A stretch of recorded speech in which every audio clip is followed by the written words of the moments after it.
Hello everyone, अभी हम लोग बात करने जा रहे हैं डाल्टन की एटॉमिक थ्योरी के बारे में। Dalton's atomic theory. तो डाल्टन से पहले भी कई साइंटिस्ट थे या कह लें फिलोसोफर थे जिन्होंने हमें एटम के बारे में हमें बताया था। जैसे एक थे डेमोक्राइटस। कौन थे? डेमोक्राइटस। तो डेमोक्राइटस ने क्या बताया था कि एक्चुअल में एटम वो चीज़ है जिसको कभी भी हम लोग क्या कर सकते हैं, डिवाइड नहीं कर सकते हैं। और इन्होंने एक वर्ड यहाँ से आया था, एटोमॉस। क्या आया था? एटोमॉस। इसका मतलब होता है इनडिविजिबल। क्या मतलब होता है इसका? इनडिविजिबल। यानी एटम वो चीज़ है जिसको हम लोग डिवाइड नहीं कर सकते हैं। क्या कर सकते हैं? डिवाइड नहीं कर सकते हैं। बाद में डाल्टन ने क्या करा, इसको आधारशिला, इसको अपने माना, आधार माना, बेस माना, और इसके आधार पर हमने क्या बताया अपनी एटॉमिक थ्योरी दी, डाल्टन एटॉमिक थ्योरी के नाम से जिसे जाना गया। तो डाल्टन ने क्या बताया कि जो एटम है, कौन है? Atom is the part of element. Atom क्या है? Is the part of element and which can not be divided. यानी ये क्या होता है? इनडिविजिबल होता है, जिसको हम लोग डिवाइड नहीं कर सकते हैं। एंड क्या होता है? ये इनडिस्ट्रक्टेबल होता है, यानी हम लोग इसको नष्ट भी नहीं कर सकते, यानी इनडिस्ट्रक्टेबल, ख़त्म हम लोग इसको नहीं कर सकते। ठीक है, इनडिस्ट्रक्टेबल। तो ये हमें कहाँ से पता चला? ये हमें वहाँ से ही पता चला था, law of mass of conservation से। क्योंकि law of mass of conservation क्या बताती थी कि अगर कोई भी रिएक्शन हम लिखें तो उस रिएक्शन के दौरान जो होता है, उस रिएक्शन के दौरान ना तो एटम प्रोड्यूस होता है ना ही एटम नष्ट होता है, और यानी टोटल नेट मास चेंज जो होता है वो ज़ीरो रहता है, ये बताती थी हमें। तो इसमें अगर निकालें तो ये 6 ग्राम आता था, नाइट्रोजन निकालें 28 आता था, पूरा जोड़ो 34 ग्राम आता था। इधर इसको जोड़ो आप, नाइट्रोजन कितना 14, हाइड्रोजन 3, 14 3 7 और 2 से मल्टीप्लाई कर दिए 34, दोनों तरफ 34 आया। निकालिए चेंज निकालिए, 34 माइनस 34 कितना आएगा? 0 चेंज आएगा। तो यानी हमको इससे पता भी चल रहा है कि इसमें भी क्या होता है? चेंज होता है। तो यानी ये इन्होंने क्या बताया, मास ऑफ कंजर्वेशन जो हमें बता रहा था वही बात इन्होंने बताई कि एटम जो होता है इनडिविजिबल होता है और इनडिस्ट्रक्टेबल होता है ड्यूरिंग एनी रिएक्शन। क्या होता है? किसी भी रिएक्शन के दौरान जो होता है वो एटम क्या रहता है? इनडिस्ट्रक्टेबल रहता है। ठीक, तो इन्होंने बताया atom is a part of element which is indivisible and indestructible. फिर इन्होंने बताया सेम एलिमेंट। कैसे element? Same element having same type of atom in their mass and size.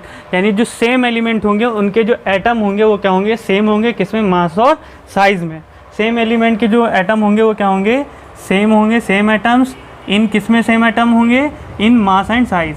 मास और साइज़ में क्या होंगे? वो सेम होंगे। ठीक, फिर हमें क्या पता चला? फिर उन्होंने बताया कि डिफरेंट एलिमेंट अगर हैं, कैसे एलिमेंट है? डिफरेंट एलिमेंट हैं, तो डिफरेंट एलिमेंट के जो एटम होंगे वो क्या होंगे? डिफरेंट, यानी different element having different atoms. कैसे एटम? Different atoms. और किसमें different atoms? In size and mass. Mass और साइज में क्या होंगे? वो डिफरेंट होंगे। फिर इन्होंने बताया कि एटम्स जो होते हैं, एटम्स कंबाइन होकर डेफिनिट प्रोपोर्शन में, atoms combine in definite proportion and form compound. In definite proportion में फॉर्म बने मिलेंगे और किसका फॉर्मेशन करेंगे? कंपाउंड्स का फॉर्मेशन करेंगे।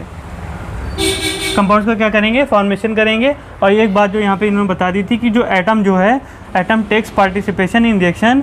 ये टेक्स पार्टिसिपेशन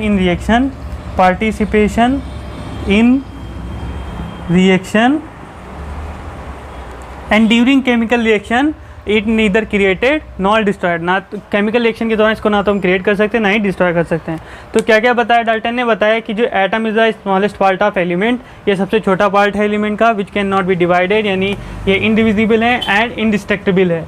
और same type of element having same type of atom in their mass and size. Different type of element having different type of atom in their mass and size. फिर बताया कि atom जो होता है combine करता है और कंपाउंड का फॉर्मेशन करता है और इन डेफिनिट प्रोपोर्शन में। और लास्ट क्या बताया? Atom take participation in chemical reaction and during chemical reaction ना तो वो क्या होता है? प्रोड्यूस होता है, ना ही वो डिस्ट्रॉय होता है।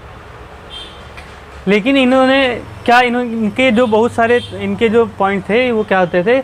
लॉज ऑफ केमिकल कॉम्बिनेशन को, बहुत सारे लॉज को प्रूव कर देते हैं, मतलब बता देते थे, एक्सप्लेन कर देते थे। लेकिन ये अवोगाद्रो लॉ को ये एक्सप्लेन नहीं कर पाया। अवोगाद्रो लॉ क्या कहता है कि अगर सेम नंबर, अगर हम लोग देखें सेम टेम्परेचर और प्रेशर पर देखें तो सेम वॉल्यूम वाली जो गैसें होंगी उनमें नंबर ऑफ एटम्स क्या होंगे? सेम होंगे। उसको ये बताता नहीं है। दूसरी चीज़, जब आइसोटोप्स की डिस्कवरी हो गई तो आइसोटोप्स में हमें पता चला कि जो सेम एलिमेंट होते हैं, सेम एलिमेंट जो होते हैं उनके भी मास क्या होते हैं, डिफरेंट होते हैं। जैसे सेम एलिमेंट हैं, हाइड्रोजन के हैं, इनके भी मास क्या होते हैं, डिफरेंट होते हैं। ये आइसोटोप हुआ। तो ये भी पॉइंट इनका गलत हो गया यहाँ पर। फिर इन्होंने बताया कि डिफरेंट एलिमेंट के जो मास होंगे उनके डिफरेंट होंगे, एक जैसे नहीं हो सकते। तो हमने डिस्कवरी की किसकी, आइसोबार्स की। तो आइसोबार्स से अगर हम देखें तो आइसोबार्स में हम देखते हैं कि उनके जो एटॉमिक मास होते हैं वो क्या होते हैं, सेम होते हैं, बल्कि एटॉमिक नंबर क्या होते हैं, डिफरेंट होते हैं। फिर इन्होंने बताया एटम्स कंबाइन करते हैं डेफिनिट प्रोपोर्शन में और कंपाउंड का फॉर्मेशन करते हैं। तो डेफिनिट प्रपोर्शन ज़रूरी नहीं हर जगह हो। जैसे बहुत सारे जो ऑर्गेनिक कंपाउंड्स होते हैं, जैसे हम अगर ग्लूकोज देखें, प्रोटीन देखें, एमिनो प्रोटीन और बहुत सारे जो बड़े स्ट्रक्चर होते हैं, पॉलीमर्स होते हैं, तो उसमें हमको क्या होता है, एक कंपाउंड्स का डेफिनिट प्रपोजिशन हमको नहीं दिखाई देता, कंपोजिशन हमको नहीं दिखाई, प्रोपोर्शन नहीं दिखाई देता। तो ये क्या थे, इनकी सारी इन लॉस की कमियाँ थी। ये कौन था, डाल्टन्स लॉ, डाल्टन की एटॉमिक थ्योरी की क्या थी, कमियाँ थी। आई होप आपको समझ में आया हो। Thank you.